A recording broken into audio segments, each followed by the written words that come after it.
All right, hi guys. We are entering, or we have entered week 3. So I'm going to be doing week three's workout.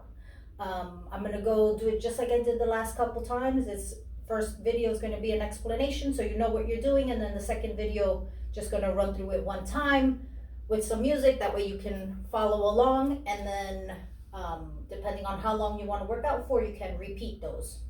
So I'll get right into it. The first exercise is going to be a deadlift row. We're going to be doing a lot of unilateral exercises, so it's going to be a single leg deadlift row that we're starting with. You're going to need dumbbells for this. One leg is going to be planted on the floor. The other one is going to be for support, just on its tippy toes, more towards the back. From the front, it looks like this. From the side, as you can tell, that back leg is just on its tippy toe, just kind of support for balance. You're gonna go hinge at the hip goes back, tailbone not tucked in. Push that tailbone out.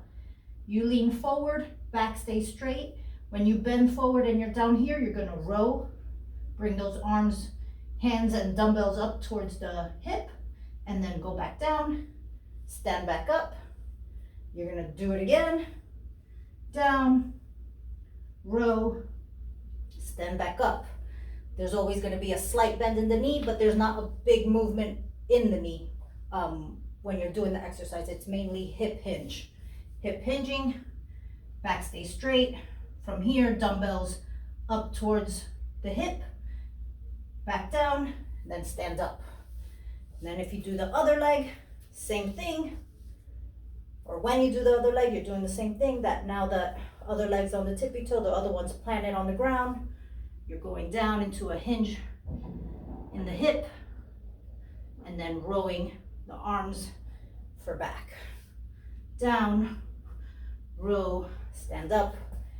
Make sure that back stays nice and straight. You're not rounding by tucking the tailbone in. Tailbone goes out, you go down, row it, so you use your arms and back, and then stand back up. That's the first exercise. The second exercise, you're gonna do a reverse lunge with a kick. You're gonna reverse lunge here, and then that same leg that's going back is going to kick. One leg is moving, one leg is planted. You're gonna do the same thing on the other side, just like this. This is going to be a timed workout. And then here, the last part of this block is going to be a kettlebell swing. The main thing, if you don't have a kettlebell, I'll show you with the dumbbell as well. But if you have a kettlebell, you're holding the handle. Main thing you want to do is that you're using your hip to move that weight up, not your arms. And you're not squatting. Again, it's all in the glutes and hip hinging. That's going to cause that momentum so that kettlebell goes up. So it will look like this, right? As you can see, my hip hinges at the hip, or I hinge at the hip, and then when I thrust my hip forward, that kettlebell swings up. I'm not using my arms for this. Technically, I could probably do a 40-pound kettlebell, and it's gonna go up because what I'm using is my glutes, not my arms for this. It's not an arm workout. If you have a dumbbell, you can still do it. You're gonna hold the dumbbell like this. Same thing, hinging at the hip, and that dumbbell swings forward when your hip thrusts forward. You wanna make sure you're having contact with your arms and your groin, like hip area, so that when you thrust forward, that momentum makes those arms go up. Okay? What I don't want to see, a lot of people, what they do is this. They squat and then they try to lift the arm up, the kettlebell up with their arms. You're not using your hips. Hinge at the hips, thrust forward, your arms will automatically go up. If they don't go up very high, then they just go up as high as they go. But try to make that movement come from the hip. Okay, the second block You're gonna use one dumbbell, again, it's unilateral. You're gonna do a squat with a snatch. So you're gonna come down into a squat where you're holding the dumbbell with one arm, into a squat. As you come up, that weight goes up over your head, down, and then back up over your head. Okay, you're gonna do 30 seconds one side, and then switch arms, 30 seconds on the other side. So when you're bringing that weight up, you're using a high pull and then just kind of twisting the arm up into a press, high pull press. I think we did these yesterday, or last week, I mean.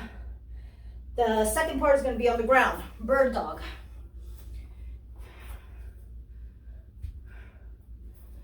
From a bird dog, you're going to be on all fours. You're going to extend, it's all a core exercise.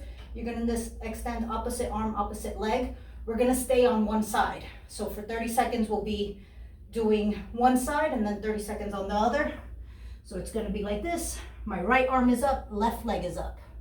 Coming in the middle, touching elbow to knee, and then extending again.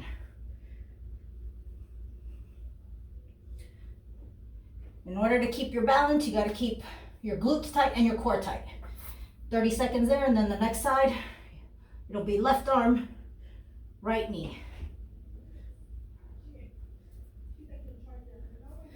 Okay, that'll be the second one, and then the last part is going to be a mountain climber for a minute.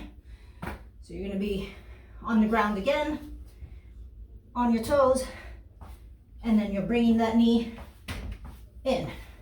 If you want to make it more intense, you're going to run it, walk it, jump it. I don't care how you do it. You're doing it for 1 minute. And then this one is actually going to have a third block, all concentrating on core. You can use a dumbbell for this one.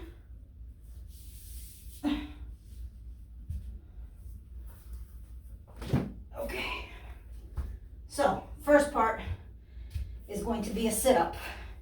You can use the dumbbell if you want, just for added resistance. So from here, you're going to do a sit-up for 1 minute. If you can't do a full sit-up like this, then you're just doing a crunch. Just come, bring the shoulders up off the ground. 1 minute. If you need to hook your feet under something, go ahead and hook your feet under something or put some dumbbells on them so you can do your sit-up. You're gonna do 1 minute. The second part, you're gonna hold that dumbbell over the ground, over your chest, and then you're just bringing the legs in and out. You're doing that for 1 minute. And then the last part is a double crunch. So you're bringing both upper and lower body together, extending at the same time, coming together at the same time. 1 minute. If you don't have a dumbbell or you don't want to use a dumbbell, you're doing this.